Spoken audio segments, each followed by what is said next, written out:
Welcome to Rebuilding Astroworld. This is Swag, and today we have the elite journey to finish up some details, finalize a little area in here to give you a taste of what's to come on the final project, and then I really want to build the station for this car ride, antique taxi car ride.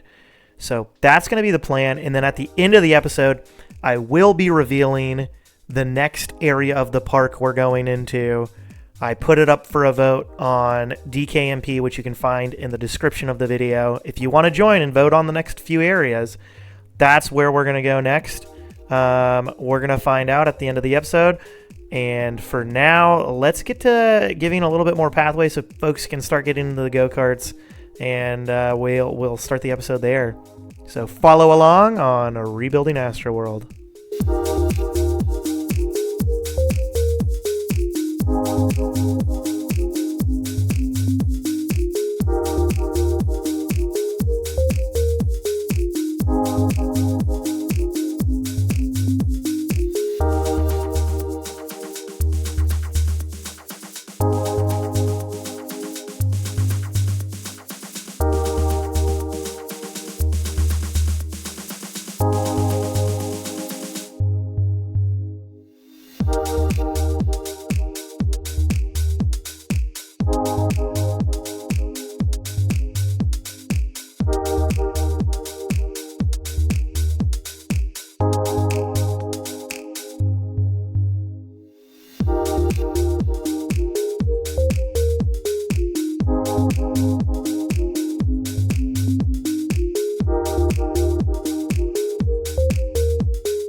Okay, so I kind of cleaned up this area. Yes, these are not forever gardens, but I wanted to show you the aesthetic of getting around curvy paths that sort of look natural. You'll see this in other builds that I do where I use these curve walls, and other builders use them too.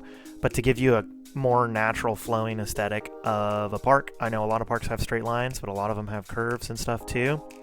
So you can see that, yes, quarter tile objects can cover up the pathways and stuff. See-through scenery. No, I want see-through vegetation. So you can see, okay, yeah, part of that's sticking out. But if you cover it up with some plants, and honestly, if you use your perspective tricks, you can cover it up without having to put stuff there. But just generally, this is what's going to happen. I'm going to cover up those pieces so it looks just like a perfectly natural curve into the station. I think for now, this will be like the entrance, and then this will be the exit. And so like theoretically, they'd like get in, go around, go out the same way they came in while they were loading and unloading. I also was just messing around with the curved path right here with some fences. You can see I did my best to hide the water or the ground behind it. It's a little mucky here and there, just because you can't get perfect coverage, because there's no such thing as quarter tile pathing, not in CSO that is. So you kind of do your best, and what you hope to do is you put enough to look at in the surrounding areas that you're not really focused on this individual pathway, And then, of course, you put some vegetation here or there. Maybe you put a gazebo or something that breaks up this straight line with this curved wall right there. It looks perfect from this angle. And this angle is pretty tight too, but of course when you look at it from behind it's a little bit tougher. I opened up this swinging ship. Hopefully it can pull more peeps into the park and also give them more stuff to do. I actually want to add an info booth kind of near the front. Let everybody passes by. This should hopefully... Oh, random color. Interesting. I think Astroworld's going to be like a yellow just for now. Hopefully give people more maps, make their pathfinding just a little bit better. And then I guess I can put sort of like a restroom and a first aid station. All of this stuff is to make the peeps a little bit happier. And then we can choose one food and one drink station. And these will just be here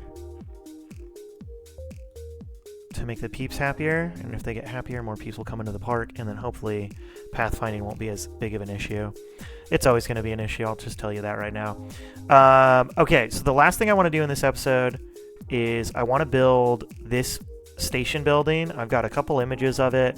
It's a red roof building, sort of like this, but with white walls, and I think it's like yellow trim and brown vertical posts. So I'm going to do sort of my best rough draft, and then that wraps up this area of the park. So I'm going to do that for now, and we'll talk after I do that.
I am not extremely happy with this building, but it'll have to do for now. It looks like a little McDonald's building because of the red, yellow, and white. But I'm using the inspiration from the current building. I really have to think about reimagining these buildings just to make it more RCT appropriate. I heard a great thing today at work where it's better to design what you're building with the tools you have than it is to design something without the tools you have in mind. Because if you know what pieces you got, it's a lot easier to build the finished project than it is to try to design and build something you're thinking of with pieces that don't really fit. So keep that in mind as you build in RCT, especially in NCSO. You really have to make the pieces work. I actually am pretty happy with this building over here. I think overall the shape's good. The roof's a little bright, but I think if this was the only red roof in the area, it probably would stick out as a focal point of this ride itself. Whereas this feels just so bright and it's drawing so much attention. I might have to go with a calmer red in the future. Okay, so that's going to wrap up this episode, but I wanted to talk about the next episode because we've sort of finished up the boardwalk area. Yes, we haven't finished the coaster and a little bit of loose ends here or there, but in the rough draft phase of this total park, we really have to get moving and expanding elsewheres. I feel like once I started building these rides and defining the area a little bit better, I felt better about coming to a different area and working on it all together. So Boardwalk Area complete. The next step was to vote on. We have a European section over here. We've got Western out here, and we've got Medieval over here. And I was on Dirklink's multiplayer server, DKMP, and we put it to a vote, and the vote came out to 10 for Europe, 10 for Western, and 6 for Medieval. And I'm pretty sure everybody was trying to make it tie on purpose. So I asked my wife to decide between European and Western, and she chose Western. So the next area we're going to be working on is over here. We've got the observation tower. We've got a bridge. We've got this spinning flat ride. We've got the train station. We've got greased lightning. So this will be the area we work on next. The way I kind of want to build the park is I do want things to be built in proximity to what I've already built. So right now, this area will kind of wrap around this building and go straight back to the back of the park. So it'll unlock 2 new areas that we could potentially build in the future. This is like the kids area, and this is sort of a fairground aesthetic area. So that's what we're going to do in the next episode. So excited to get into some newer ride areas and looking at different pictures of the park. Thank you for watching, and I hope to see you in the next episode of Rebuilding Astroworld.